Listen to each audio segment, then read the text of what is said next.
Well, the first time I saw a D-50, I was very lucky because actually I'm pretty certain I had the very first D-50 in the UK, and I had it for a weekend because Jonathan Cole, who ran the synthesizer company, TSC, came to see me in my new studio and said, "Oh, I've got this new keyboard coming in from Roland. You can borrow it over the weekend, but we must have it back on Monday." That coincided with me getting a commission from Channel 4 to do a new ident for them. So I'm fairly certain I was the first person to manage to get away with using digital native dance on a track before anyone else, because the moment I plugged it in and heard that sound, I went, oh my God, that's perfect. So the thing about the D-50, there are those instant gratification sounds. And I think that was one of the first keyboards that was designed so that when people saw it in a shop and played with it in the shop, they'd go, oh my God, that's fantastic. I can't think of another keyboard that had quite the wow factor when you first turned it on. So what was interesting about the D-50 was it combined both sampling technology to get that initial waveform in the front, which gave you the sort of real sound, but then it was able to extend the sound well beyond what a sample could do, using a combination of both synthesis and the fact that it would go back again. And there was this very clever looping that it did, where it was a musical looping, where you might have a sound that had almost like a phrase in it, and it would play to the end and it would jump back to the middle, and so on and so forth. And that made the sounds very creative. And I know from my own experience, many compositions came about by just going, oh, that's pretty good. And then you start to think of things in a different way. You think, oh yeah, well I could transition to that chord, or oh, that's pretty good. So in the period of time when I had the D-50 and then later the D-550, I certainly was working on Denise Williams' album, Water Under the Bridge. I was also about to start the Westworld album, the English group Westworld.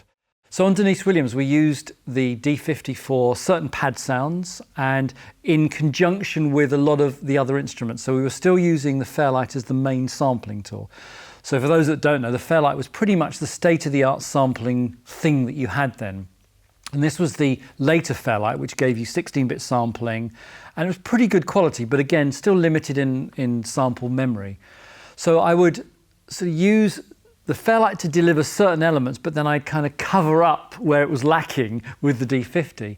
But because of the creativity of both the mod wheel and the pitch bend, we used the D-50 a lot for impersonating guitars and also some flute sounds. So there's a couple of sounds on the album that were very reminiscent of this, but what was important about it was that because we were using the QX1 sequencer and a little bit of the Fairlight's page up, but mainly the QX1, you could get quite fine editing in terms of the performance. So you could play the performance in and you could kind of fiddle with it. So you could get really good pitch bend and modulation. And it sounded very, wow, that's a pretty good solo. The trademark sounds I always use, the bells absolutely, the faux brass pads, sometimes mixed with an analog synthesizer, and any of the wacky things that were just so distinctive that no other machine ever sounded like it. And if I could find a little sound, and I'd either edit it or sample it and do something with it. Because I found great fun, taking some of the sounds out of it and reversing them and doing the sorts of manipulation that you take for granted now, but it was quite hard to do back then. So my initial thoughts of the D-05 is absolutely fantastic. Once again, I've got my giant hands, so it looks out of scale when I touch it, but I love the fact the joystick is here, because I have to say on the D-550, the rack version, it doesn't have a joystick, and that was for me a major omission, because I found that very creative, especially if you've got a patch that you like but you don't totally like. The fact that you could just do that and change it. I love the fact, like all the boutique things, that you've got the little lights here. That's a great indication.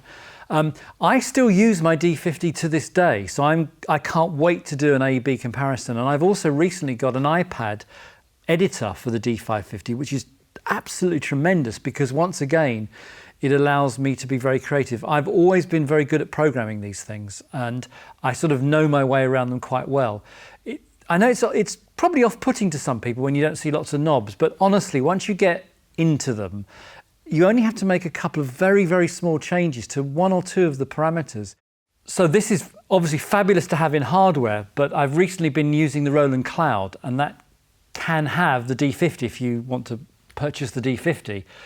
This is really good because in a kind of software environment, it allows me very quickly to open multiple instances of the same instrument, which for me is a great way of working. So I could have smooth pad on, say, instrument 1, slightly more attacky pad on number 2, and so on and so forth, and mix and match. But the other great thing on the software version is if you click that little button there, you've got a version of the PG-1000. This is particularly good with regard to the reverb, because with all the D-50 sounds, and the same is on the D-05, the reverb is a really interesting effect. It's not just like adding reverb. I know that sounds kind of a bit odd to say that, but the way that it interacts with the sound, because if you have a very velocity sensitive sound, what you'll find is the reverb starts pinging when you play really loud. That can be very creative in the track. This is certainly true of why those bells sound so good, because when you play the bell sounds, if you play them quietly, you almost hardly hear any reverb. That's why even on, say, those Jam and Lewis records, that's why those bells sound so good, because they jump out at you. And of course, the portability of this means that you can start wearing a pair of headphones. What this has that this doesn't have is the little built-in sequencer.